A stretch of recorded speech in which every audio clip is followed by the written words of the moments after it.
Good afternoon, good evening. Welcome officially to today's information event about this brand new workshop, the brand new Seraphim Blueprint edition called Seraphim Aqua Dynamics. And we already did a little chit-chat before I started the recording, but now we want to begin with the official part here. And I am really excited to be able to introduce to you this completely new energy spectrum. I have been working with this since the end of April, actually, and the information started to come down, trickle in over several months. The energy came sort of like step by step, and with it the information. So today I just want to briefly give you an overview and also want to give you, most importantly actually, the opportunity to feel this new vibration. And what is on the agenda for today? Today's event at a glance, a brief introduction of myself. Then I would like to share how the workshop came into existence, what are the benefits, what's included in the workshop. Then we want to go into an experience of this Seraphim Aqua energy spectrum. And I would like to also speak a little bit about the reintroduction of the two Seraphim Blueprint cleanses. The Serora Aroma Cleanse, that's for the aura, and then we have the Seraph Space Cleanse.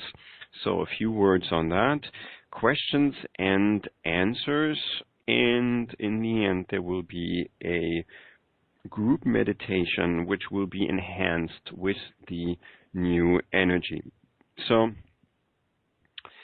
you should have on your webcast a little window where you could type questions, and if everything works well, then I will be able to address questions that come in towards the end of this hopefully 90-minute session. I will really try to restrain myself from speaking too much, and I really want to focus more on providing a forum here so that you can feel the energy. And as I was saying earlier, this segment is also recorded. I think if the quality of this event is good, then we can also make this available for replay later on. So who is teaching? I'm Alex Brandon. I think most of you will probably know me. I have been a Seraphim Blueprint teacher since already 2006, and I got into the Seraphim Blueprint as a student in 2005, sort of like pretty accidentally. And I met Ruth here in San Francisco when she did a teaching tour. And in 2010, I then decided to move from my corporate career, end this, and become put my full focus on teaching. And since then, I've been basically full-time teaching the Seraphim Blueprint. I've been sort of an ambassador of this system worldwide. And I've been teaching on different continents, and students from different religions, different cultural backgrounds, very diverse walks of life. And in 2010, that was a really big year for me. That's when I introduced the Seraphim Blueprint to Germany. I started to teach in Japan and in Switzerland and in Turkey.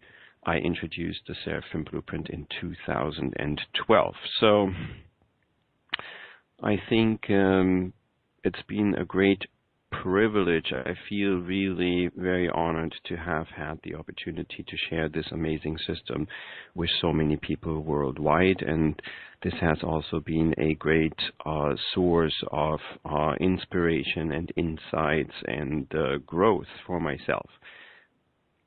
How did this new workshop come to life? It's a pretty interesting story, actually, and I want to share a little bit how it started.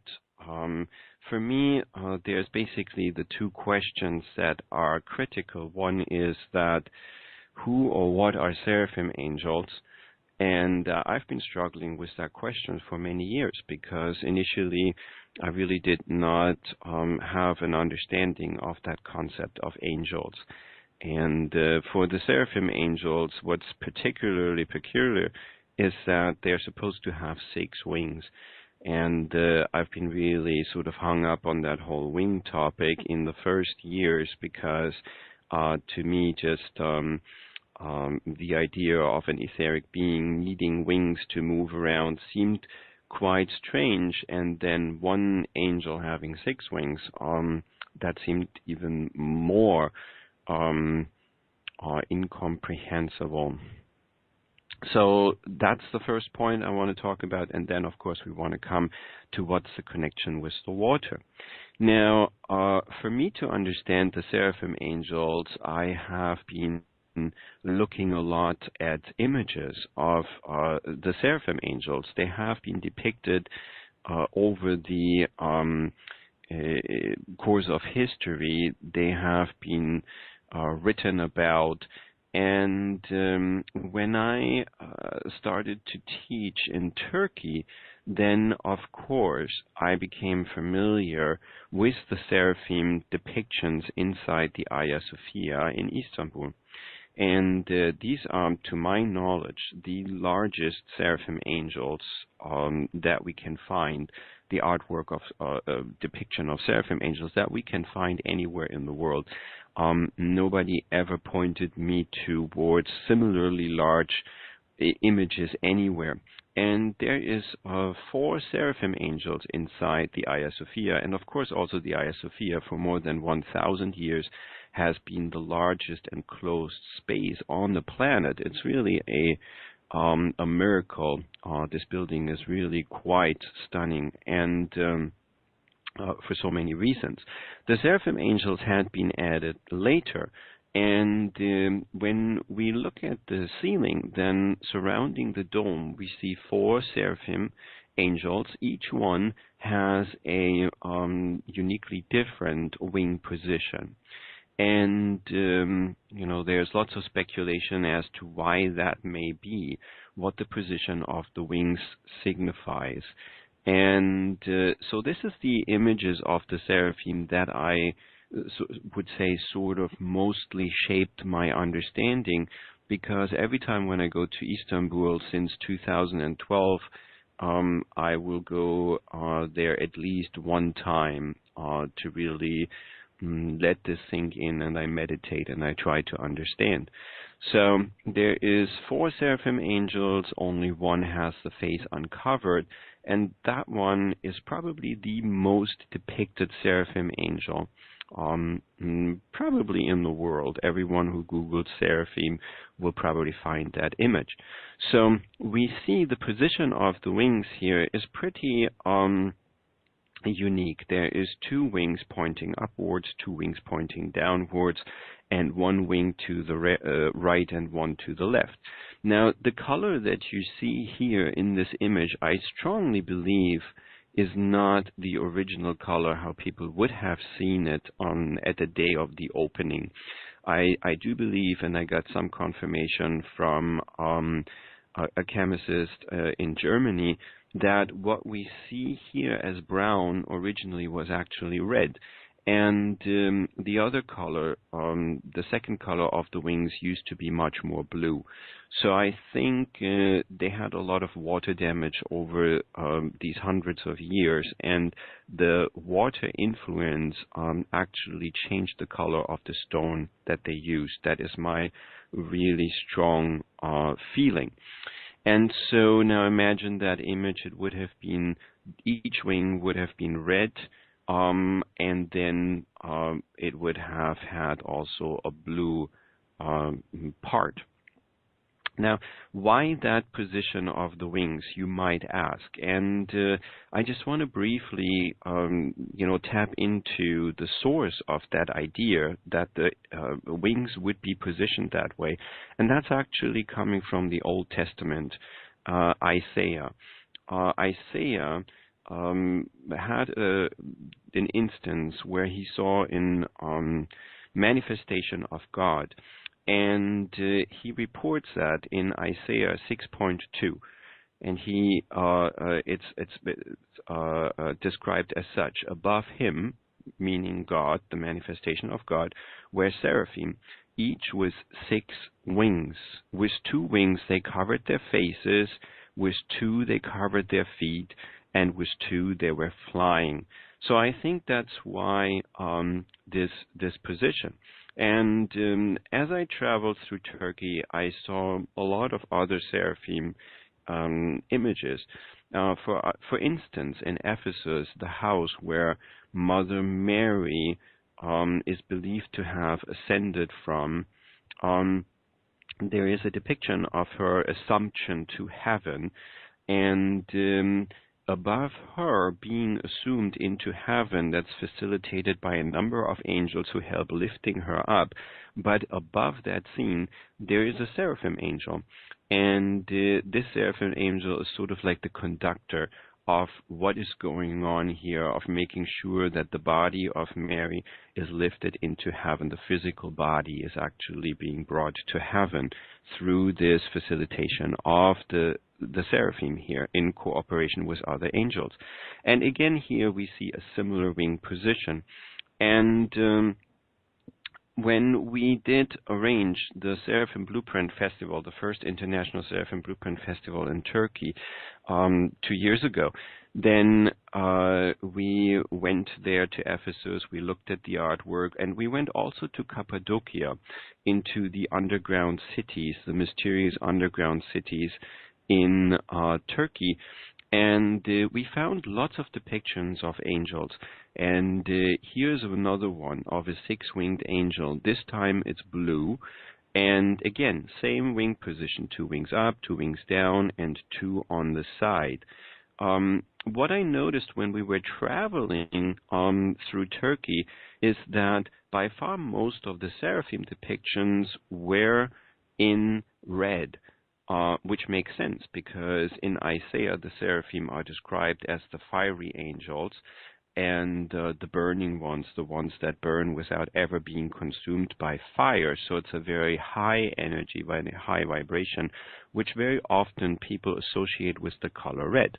But then when we were traveling, I started to notice that there's a second pretty dominant color for 6-winged angels, and that is blue. And here you can see that image inside one of the underground churches that were carved into the mountains and into the earth. And here you see that mysterious 6-winged angel.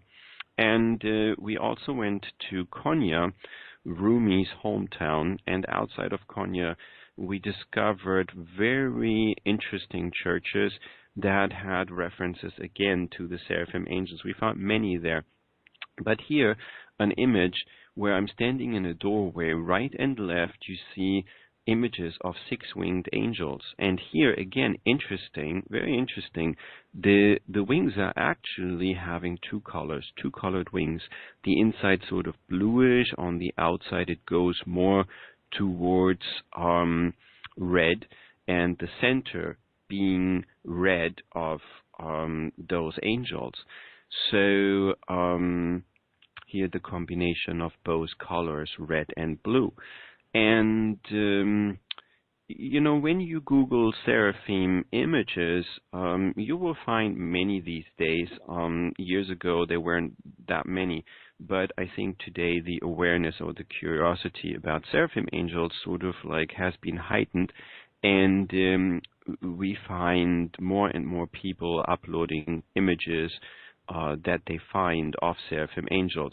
And also my students in Turkey and in Germany, they have become like sort of like a fan club of finding historic records of the Seraphim. It's a little bit like an Indiana Jones kind of situation here. We go into places and we look to find Seraphim Angels. When we find them, we often post images on certain Facebook groups, and we learned a lot by just looking at the images. So that's why I am showing some of those images here to you. So the wing position is pretty consistent, always 2 wings up, 2 wings down, 1 to the right, 1 to the left. Now, there are some cases where we have different wing positions, like for instance here, the illuminated manuscript from 1335. There is 7 fiery angels here. So they have 2 wings up and 4 wings down in this scenario. And sometimes you will see these depictions. I saw several in Turkey. I will find an opportunity to share more photos at another date. But here, that's very interesting. It almost looks like sort of like the Seraph Angel is inside of like a space ship, or it has sort of the illusion as if there's like a capsule over the face, which I think comes from a depiction of a halo, an energy ray. But sometimes you find some depictions that look different. But in all of those years, what most defined my understanding of the Seraphim would have been the depiction of this one particular seraph from the Hagia Sophia.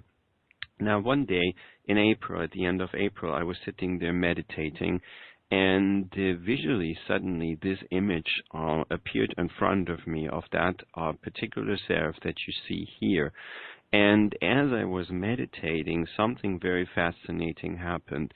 He unfolded his wings, and he did space them equally around his head, so that each wing was about 60 degrees apart from the other wing.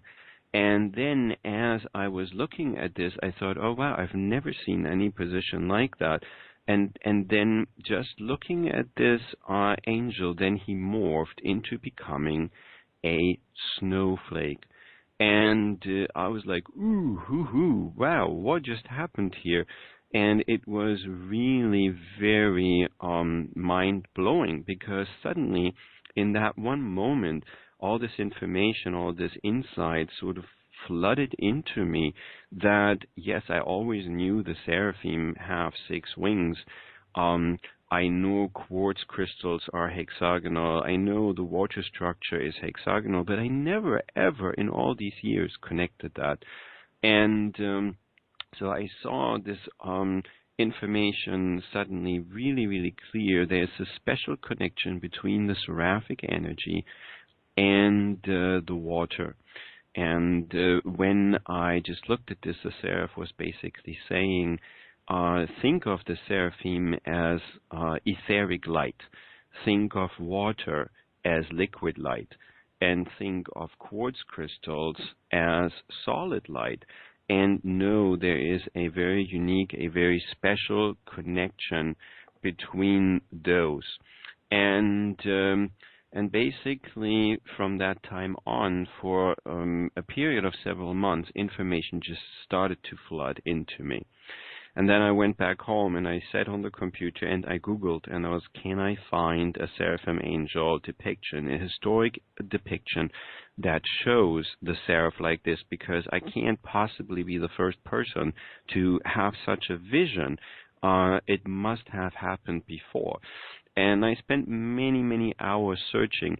And then I came across a depiction of a seraph who is inside a monastery in France. And unfortunately, the person posting that image cut off the tops of the wings. And I just so wanted to see the complete image. And here the wings are spread just like that. You could basically see, you could guess that this morphing into a snowflake might be possible. And I contacted the monastery, and of course they only speak French and I do not, and I was writing books to libraries and churches, and for months I just didn't get anywhere. Interestingly enough, this week I actually did get somewhere. There's a monk now who lives there. He does, of course, not have a camera. He doesn't need one as a monk. And he said next time when a tourist comes, he will ask the tourist to take a photo, a complete photo, and he will somehow facilitate this, that I will get the complete image. So soon, I think, I'm hopeful I will be able to see the real complete one. But just last month, I went on this trip for about, for pretty much exactly 4 weeks. I was traveling to Turkey, and I also went to London and to Moscow to explore workshop possibilities and primarily look at artwork. And I really felt very guided to go to Moscow. And I always check where shall I go. And I got this really clear intuition, go inside the Kremlin. And I'm like, really? So, and would you not believe it, I come inside the Kremlin and there is an abundance of the depiction of Seraphim Angels with this position where the wings are all spread apart equally from the face. And unfortunately, it is not allowed to take photos.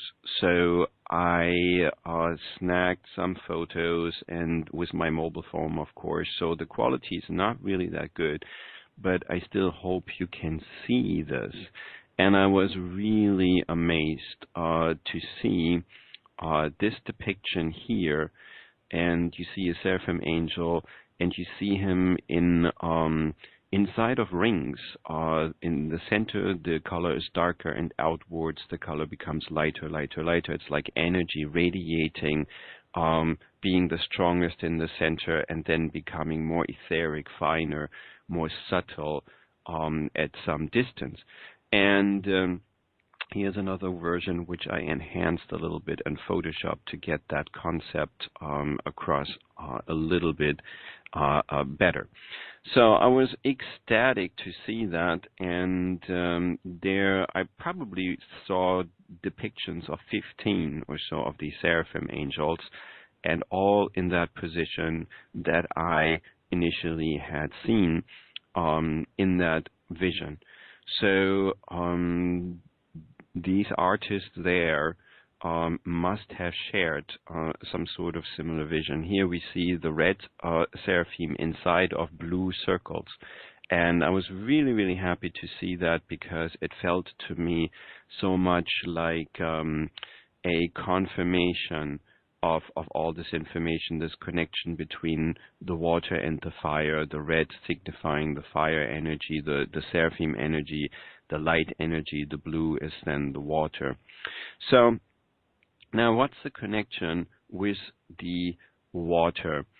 And the water, of course, is a very abundant substance. It's very mysterious as well. You would think we would know a lot about the water, and we do, but it has about 70 anomalies, which means an anomaly is something that scientists don't really understand. Why does it behave the way it does? And interestingly enough, quartz also is a substance with anomalies, and quartz only has 6. But those anomalies of the quartz are actually what makes it possible for quartz to be used inside of computers to store memory and so on. So these anomalies is really what makes a substance so very interesting. When we look at an individual water molecule, we see an H2O molecule. That's what we all know.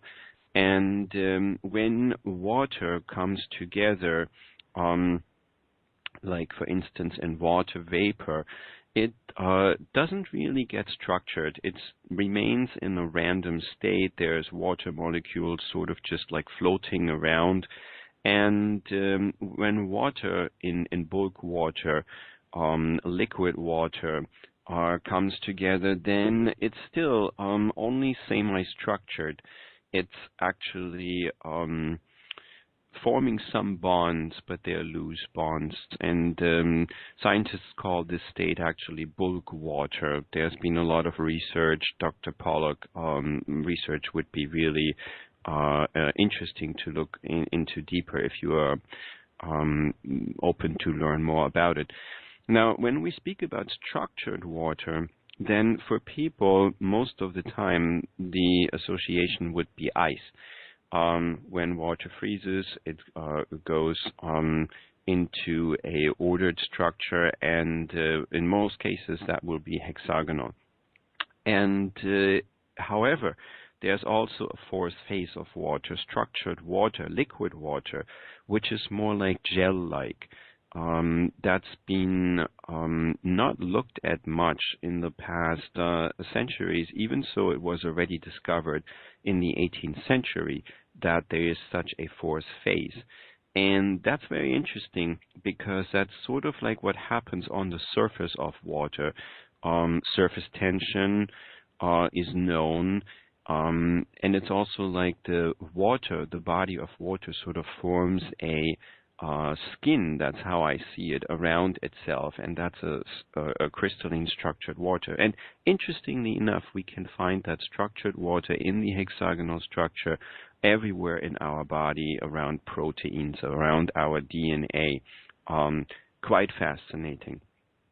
So our workshop focuses primarily on water, and it's interesting to note that our planet's surface is comprised of about 70% water, and coincidentally, also our human bodies consist anywhere between 66 to 75% water. When I say that percentage, I mean by mass or volume. Now, the specific percentage varies from person to person depending on age and other factors. But what's very interesting is since the water molecules are so tiny, this translates actually to the fact that about 97% to 99% of all molecules in our body are water molecules. Because they're so tiny, it only adds up to a volume of 66 to 75%. But I think that's quite interesting when we try to understand who we are as self, and then when we realize so much of it is actually water. I already spoke about the many anomalies that water has, and that really is what creates the mystery of water. And those special properties lead to many very unique uses and much potential that hasn't really been completely understood.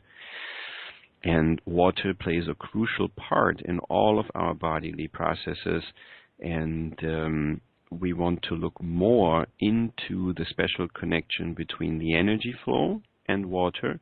Basically, our human energy system is sort of like an overlay on top of this crystalline structure, this liquid water crystal, which gives us shape as a physical body. And we want to look about, find out more about the connection between spirit and water, and of course the seraphim and water connection.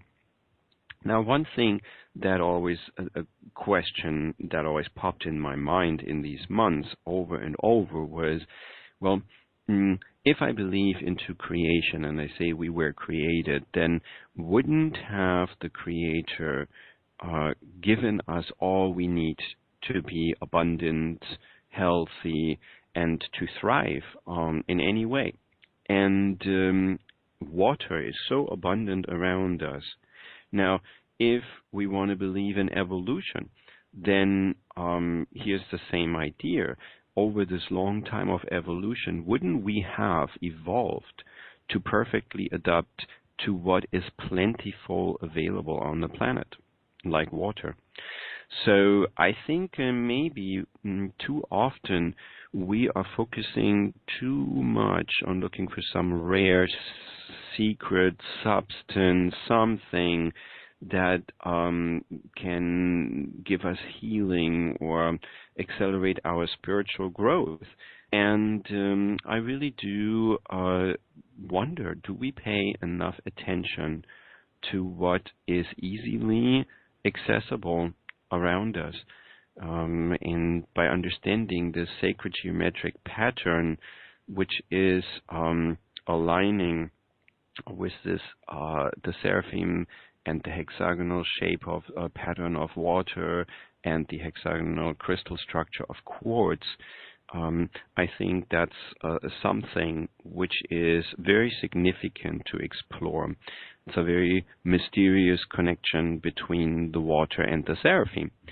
Now, after I prepared this course material, I went to North Carolina in September, and Ruse and I reviewed the material, and then Ruse approved it to become the add-on workshop, this newest addition to be added under the Seraphim Blueprint umbrella.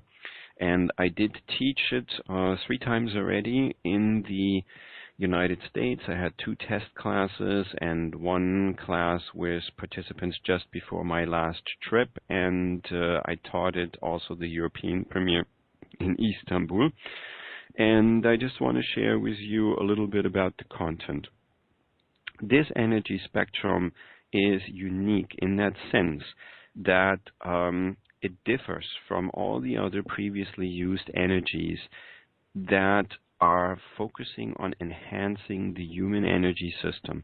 I see this like we are like a liquid crystal which is created by this water, and on top of this we have like our human energy system like an overlay.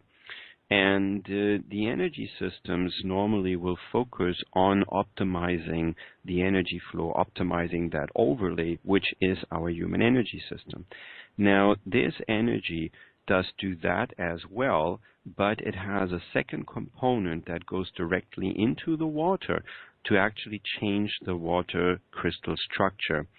And so that creates a dynamic between enhancement of our ability to interact with the water and also changing the potential of the water, and that creates sort of like a growth spiral by doing these 2 things together. And I really think that's part of the reason why this energy is felt by far most people in a very physical way, because it does go into trillions of water molecules, and it does do something to the water, and also of course to our cells and to our energy meridians, but also it changes the water structure. And we are tapping into this resonance between the Seraphim Blueprint energies and the water with us, and explore this deep connection between the seraphim and the water. It's a new type of healing for self, but it can also be shared with others, and it strengthens our body's ability to optimally absorb, process, transform, and utilize the waters within our physical body. It's really important to note, when I asked the Seraph what is the optimal water for us to drink, I did not get a clear answer, because he was basically indicating that different situations, different people have different needs at different times. The water inside of us is not just all the same, and the body has the inherent ability to restructure the water, to optimize the water. And instead of giving specific instructions what type of water we should drink, he was always saying, well, the body is self-healing, the body is self-repairing, just focus on strengthening that ability above anything else. Just make sure you don't drink poisoned water. But the other questions, what mineralization, what pH value, this all fluctuates to some degree. And he says the body can regulate this. And this energy spectrum helps with that significantly. So this can be used for the people that come to the workshop, but it can also be then applied for others on either distant healing or hands-on healing. And there's actually a new position, a new hands-on healing position. So this workshop really does do lots of things. It integrates really well with the 11 Seraphim Blueprint energies to provide this unique evolutionary path to self-realization. There is an exploration of the special link between water and quartz, the Seraphim Aqua quartz link, I think, which is a very powerful source for wisdom and healing. It assists with cleansing, with elimination, and there is specific initiations also for that available. We have a focus in this workshop also to give an additional meditation tool, which I'm really, really happy about. And everyone who knows the Seraphim meditation, Seramet, knows how powerful this tool is. And so there is an add-on for Seramet, which works through the water and really works just very, very well. I'm really happy about the possibility of sharing that with the students. And this really leads to a very deep meditation, and it helps us to access these higher realms of consciousness. And it works on a physical, emotional level, enhances well-being, but is also really improving our spiritual potential. Now, this new energy spectrum, I want to say it again, can be shared with others. It's not only for the people who come to the workshop.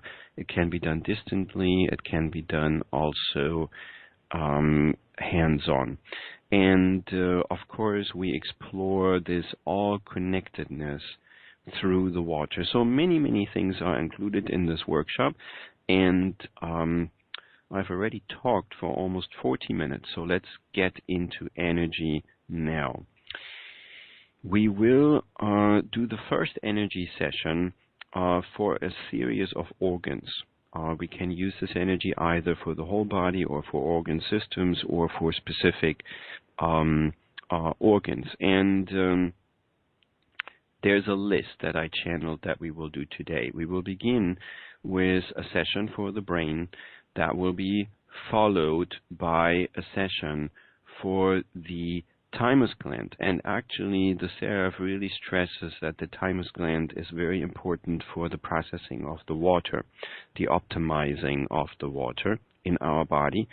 And coincidentally, what I found much later was a depiction of an ancient chakra system, which is used still in the Hatha Yoga school. And that's not a 7-chakra system like we are used to, but actually it's a 6-chakra system. And there is a chakra assigned to the thymus gland. And maybe you can see that. It might be small for you on your screen, but it's actually a six-pointed star. And I was like, oh, wow, here again we have that connection to the idea of 6 and 6 wings and hexagonal water structure. So that's a very, very ancient depiction. And it's a chakra system that I am not familiar with. I just synchronistically found that image, and I thought, oh, wow, here's the connection again. Then we will go on to the sacral chakra.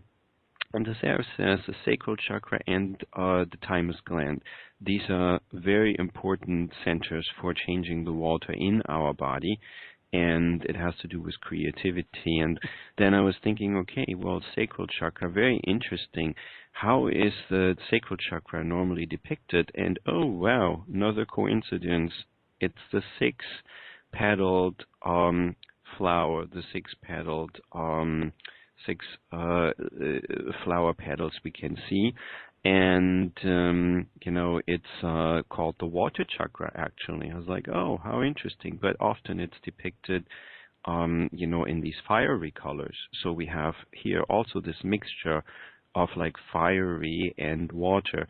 And I looked at different depictions, and then I realized, wow, that is intense. The sacral chakra has a half moon, or like a crescent moon in there.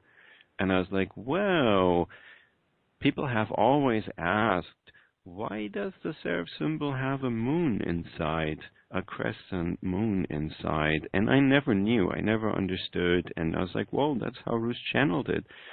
And then I was like, well, the moon does normally signify water energy. I was like, wow, maybe that was here all along. So we will focus on the sacral chakra, then we will go to the heart. The heart, very important. As the water structure in the heart changes, the frequency that the heart emits through our entire body is upgraded, and the heart is a very restructuring organ for the water quality in the body as well. And then the Seraph selected a quick session for the entire lymphatic system, and then after that we will expend that energy to our entire body for a little bit. I'm not entirely sure how long the session will be, and if you wish to hold your opener stone, then you can do that. If you have an opener stone, please feel free to use it during the session. If you don't have an opener stone, you don't even know what an opener stone is, never mind, you will still receive the benefit of this session. So I would like to ask everyone now, make yourselves comfortable. Keep an open mindset. Close your eyes, relax. And before we begin with this energy, I am now connecting with the Seraph to make sure everyone receives it in the optimal way.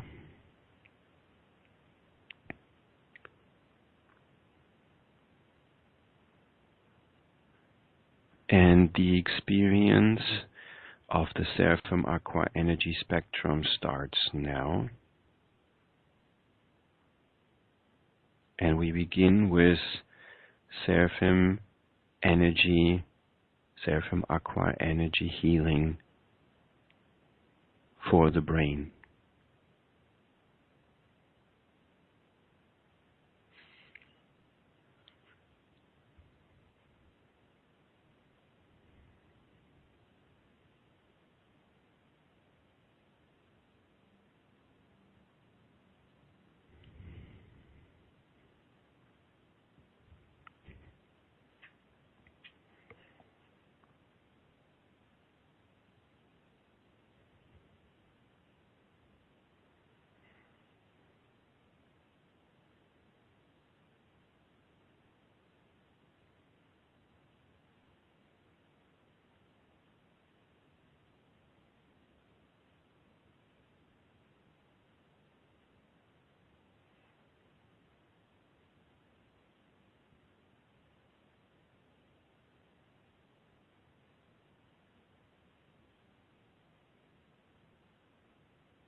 And we are moving now to the thymus gland.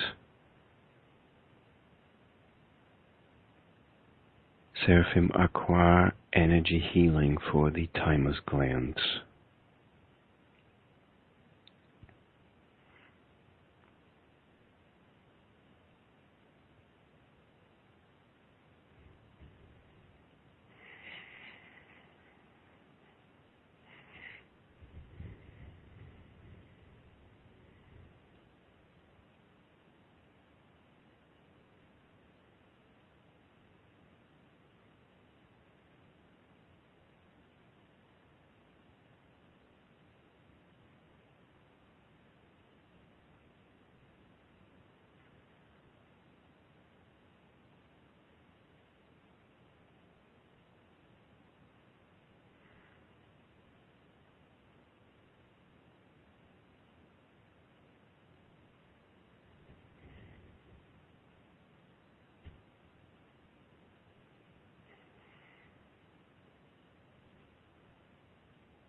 And we move to the next area.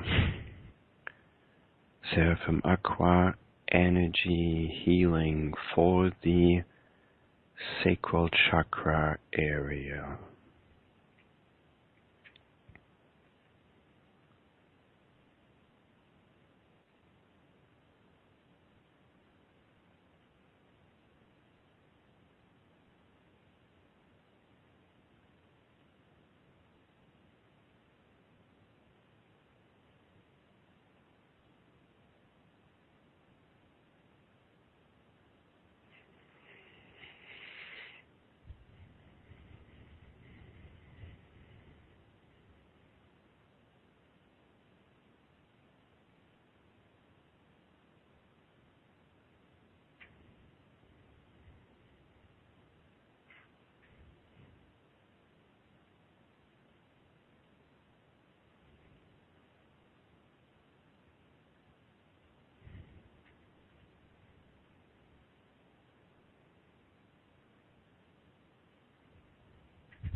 Now we are moving back up and we are coming to the heart. Seraphim Aqua Energy Healing for the heart.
And the session for the heart now leads to the next one, and that's for the entire lymphatic system. Seraphim Aqua Energy Healing for the lymphatic system.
And now we are expanding this healing session to the entire body. Seraphim Aqua energy healing for our entire body.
And we let this experience come to an end slowly.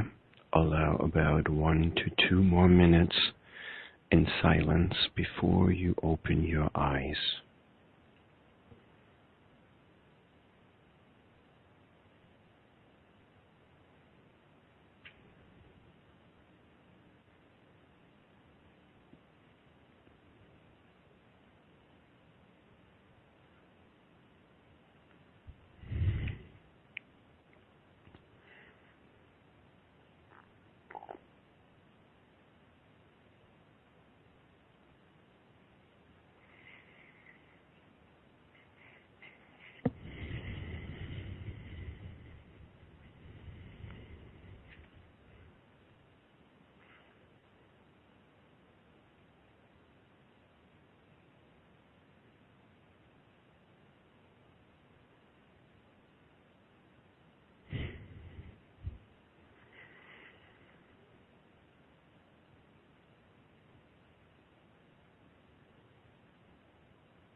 right.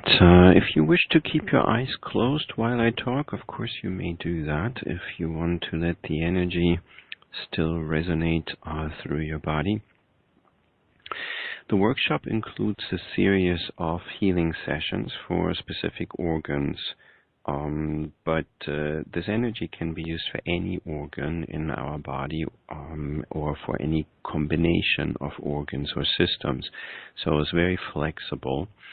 And this was just a brief takeout of what would be experienced in the workshop. Now, this was just a healing session transmitted. In the workshop, we first receive an opening initiation, and after this we go into these healing sessions after the opening. So I think the intensity would be different than here. It's a different process. But the healing sessions are a good way to familiarize yourself with this energy spectrum. Now, I want to switch the topic to the Aurora Aroma Cleanse and the Seraph Space Cleanse. It's very interesting. I feel so happy that we have those two back in the Seraphim Blueprint as part of the Seraphim Blueprint. They used to be really popular more than 10 years ago. Ruse produced them while she was living in Australia, but then with her refocusing her energy, moving, things just changed in a way that the production came to a halt. And this was truly a favorite of our students. And for years, students kept asking me, especially when I was traveling in Japan, when the product will be available again. And for about 10 years, there was really nobody who expressed any interest in bringing it back to life. Ruse was too busy to do it herself, and we just didn't connect with anyone. Now, when I created this workshop, the Seraph was giving me a lot of information about the role our lungs play in energy transmission through water vapor. And he pointed out that this was one of the reasons why Ruse was inspired to create the aura cleanse initially. Because as we change the energy of the water vapor in our aura, then as we breathe it in, this change can move very quickly into our entire body, into our energy system. And so he kept saying, you really need to make sure that this comes to life again. And just the same week when I was getting this information daily from the Seraph, that was when Cynthia Weatherby was traveling to Ruse, and the topic came up, and she volunteered to bring it back to life. So we're really, really happy to have this happening. And the cleanses are a voluntary add-on to the system. There's, of course, nothing mandatory about it. It's just an option to have. And the cleansing can also be done energetically, of course. But, we want to have options. And sometimes it's just nice to take a spray bottle and just with a couple of pumps very effectively change the energy around us, and it's like a mini vacation or a refresher, and attracting higher levels of frequencies, angelic vibrations. So I want to say a little bit about each one of those. There is the Aurora Aroma Cleanse, which is the aura cleanse. And Ruse suggests that we just use a couple of pumps, either just one pump above the head or 3 pumps, one above the head and one above each shoulder, to really change the vibration in the auric field through this empowered water vapor coming from the bottle. And that can lead to an ability to connect with higher levels of spirit and consciousness. It can even more attract the presence of angelic beings and spirit guides. So Another big use is, of course, when we want to clear the energy around us. Something happened. There was a sort of like a wave, a cloud of negativity hitting us somehow. Just take the bottle out and it clears it, and it creates a protective auric field around us immediately. And it's an instant way to relieve some stress and really create this blissful sensation instantly, really. It really is very effective in that same moment that you use it. I had literally the first bottle, and I took it on my trip to Turkey, and I did use it in every one of the workshops. I gave each student the opportunity, in the morning, and once we came back from lunch, or just to experience that effect. And the feedback was 100% positive. So it protects us from negative thought forms, removes mental fog, may be used prior to meditating, and I would use it sometimes in the workshop before going into a very long initiation, for instance. And also Ruth uses it a lot just to cool off and refresh herself, in the hot summer months living in North Carolina. She really is happy to have that back. Now, the second bottle, the blue bottle, is larger, and it's the space cleanse. So we just use it inside a room, and it's raising the vibration within an enclosed space. And what's really interesting is this connection between the water and the consciousness and the spirit level. So basically this water has been empowered by Ruth to have the angelic consciousness within. And actually when we pump the water, we release the angelic consciousness into the room. It's like activating instant access to a personal angel.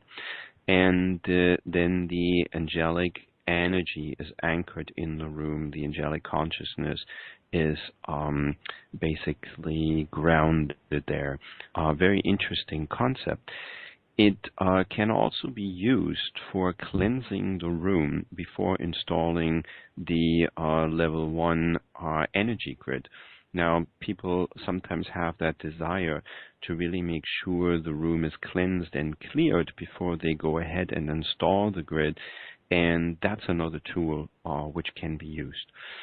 And it's perfect for rooms where you meditate, where you sleep, where you have healing sessions, where you teach, wherever, and of course where you work, wherever you want to create an environment which is really conductive to having positive communication and positive business relationships. Now, how can you order this? It's best to order it directly from Cynthia.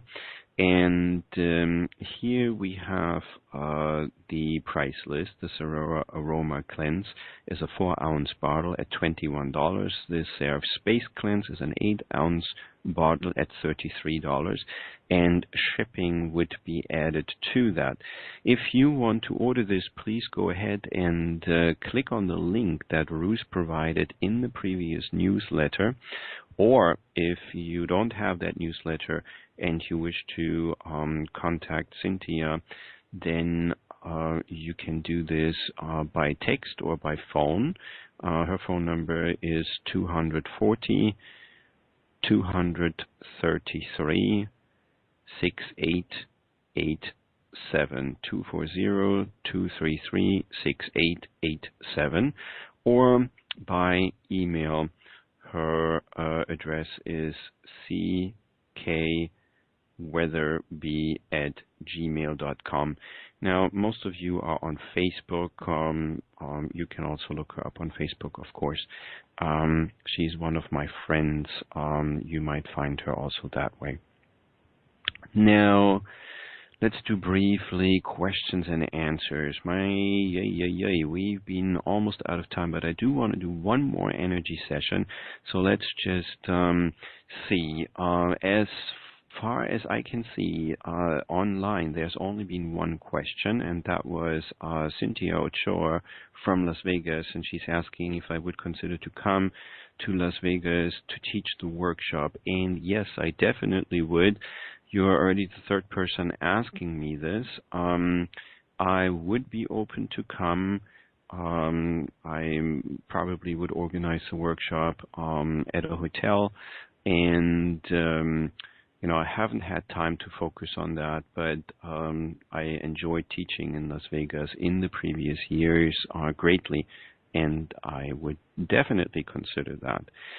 So, and maybe, you know, you have still some of the connections, and maybe we can really start focusing on such a trip.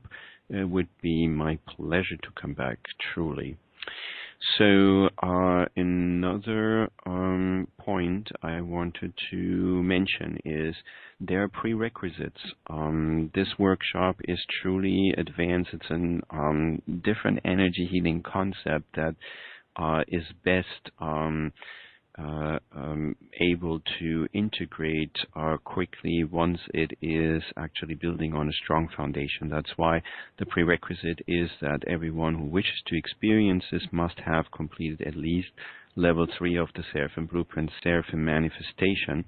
That is a firm requirement, and strongly suggested that the completion of Seraphim Healing Advanced also is, you know, getting a check mark here. I really would prefer that everyone coming to the workshop would have Seraphim Healing Advanced, but exceptions are possible here. Now, when is the next workshop? It is split this time. I tried it because it's a lot of information, lots of energy. I wanted to see maybe it's a good idea to split this over 3 days, 3 shorter days, to just reduce the number of hours on the phone. And it is happening on Tuesday the 15th of November, Thursday the 17th of November, and Friday the 18th of November. I picked an earlier start time for me just in order to make sure that it's suitable for both candidates from East and West Coast alike. Now, let's see, any more questions? Did anyone type anything? Cynthia, hi, yeah, thank you. Now, I can potentially unmute this phone call, but actually, bummer, I don't know how. The instructions just said to mute phone, dial ##. So maybe that's also the remedy to unmute. Let's just try that. No. All right. Last time I had this conference phone call, the muting did not work at all. Okay, let's try this. Guests can talk. And I just try to change a setting here. Is anyone on the phone? Michiko, can you say something, please, so I know if it's unmuted or not? Not. All right, well, I'm sorry. So we won't be able to take questions from the people on the phone. Oh, David is asking what time is the workshop, Eastern time. On the 15th, 17th, and 18th, it would be Eastern time starting 1 p.m. and concluding 6:30 p.m. 1 p.m. to 6:30 p.m. on those days, and that would be Pacific time, my San Francisco time here, 10 a.m. to 3:30 p.m. All right, let's check one more time. Any other question? No. All right, well, if you do have questions, since I could not unmute you, please feel free to just type me an email, and I will be happy to answer this. And I want to keep it light, so I was trying to find a joke and something connected to water, and I did find one. So here we go. The question is, what did the Atlantic Ocean say to the Pacific Ocean? What did the Atlantic Ocean say to the Pacific Ocean? All right, anyone, any ideas? Well, since you guys are muted, this is not really working, but I will not hold the suspense too long here. Nothing. The Atlantic just waved. Nothing. The Atlantic just waved. Ha ha ha! Yay! So I hope this brought a little bit of a light note into this presentation here. I always try to mix it up a little bit, and today I only have that one joke, but during the workshop I hopefully have more.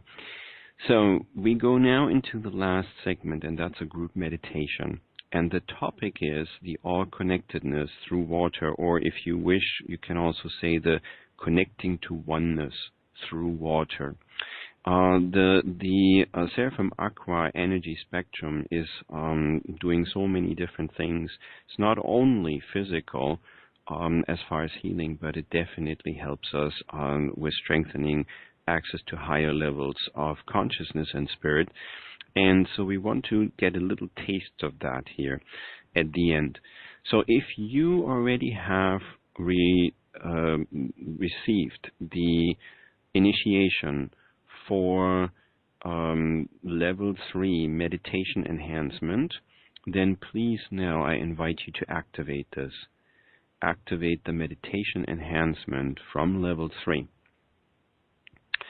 If you have already received the add-on initiation, which is called the Seraphim meditation, SeraMed, I would invite you to activate this now as well.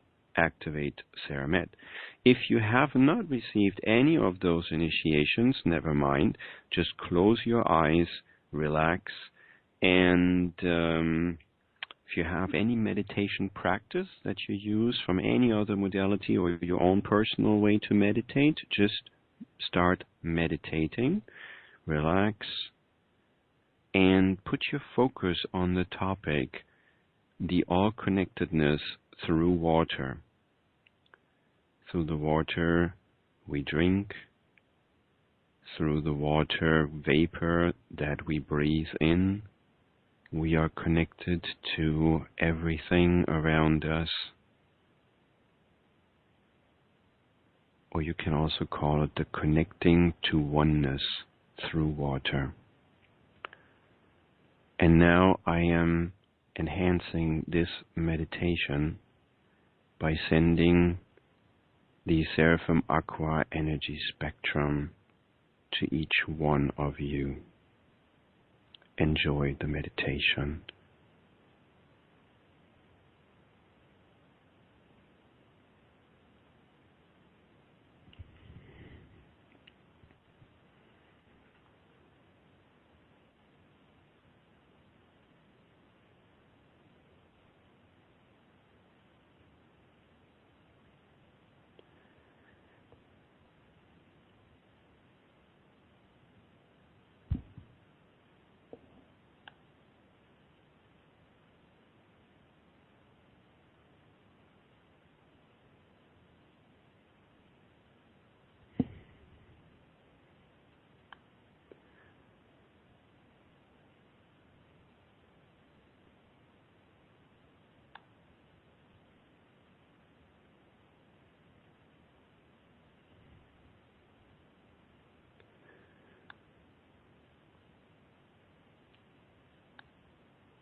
All right, we let this experience come to an end slowly. Please prepare to start bringing your focus back. Prepare to open your eyes in about 1 to 2 minutes.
All right.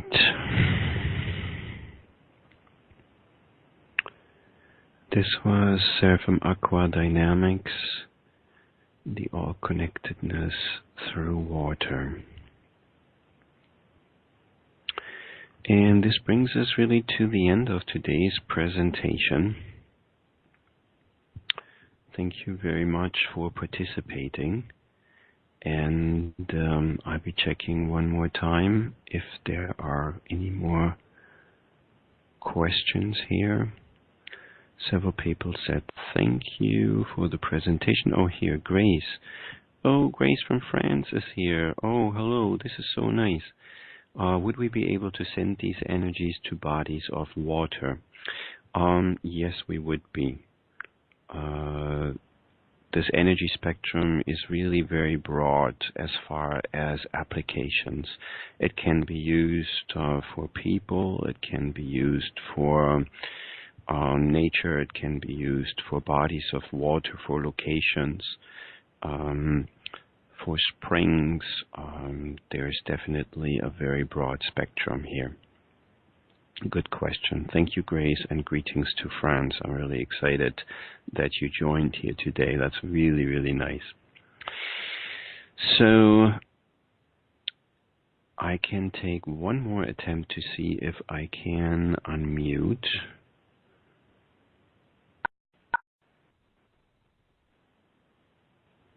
It's interesting. It just says all guests are muted, but it doesn't give me any hint on how I would reverse it. So I'm sorry that I can't figure this out right now. And I am happy that so many of you joined by phone and by participating in the webinar on the computer. And here's my contact information. You all probably have my email already. I'd be really happy to answer any questions that you might have, and maybe you will be inspired to participate in the Seraphim Aqua Dynamics workshop, either in 2 weeks or at another time. And I am sending my best wishes from San Francisco. Let the energy from today's healing session integrate a little bit if you can. My suggestion would be go to bed a little bit earlier than usually. And again, thank you so much, and goodbye. I hope to connect with you soon again. Bye-bye.